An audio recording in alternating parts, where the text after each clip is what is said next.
I'm in another tree. It's like my fourth tree, cutting or whatnot, and trying to cut this thing down without damaging down here or any fences. We cracked one because it bounced off the ground into the fence. Other than that, it's looking pretty good. It's taking me a little while. Trying to be safe, and that's what you should be, is safe. You should always have your lines connected, and make yourself your little saw, your hand saw.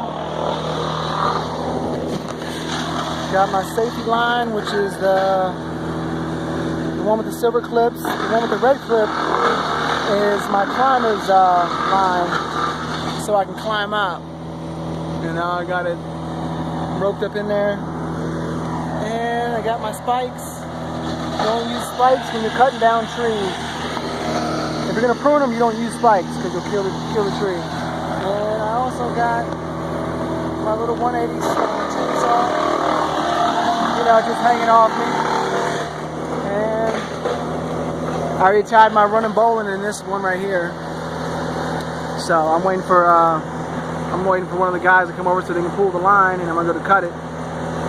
We're gonna pull it, and it's gonna fly over that way, away from these fences. So all of y'all take care, and make sure you be safe if you're on jobs that you can really hurt yourself or kill yourself. Just be very safe, because it's not worth your life. Take your time. You don't got to be in a rush when you're doing serious jobs like this. When you're using saws or any type of blades, anything that's going to it's real hazardous. And, just be careful. Take care, and y'all have a great day. Thank you for seeing my video. Bye.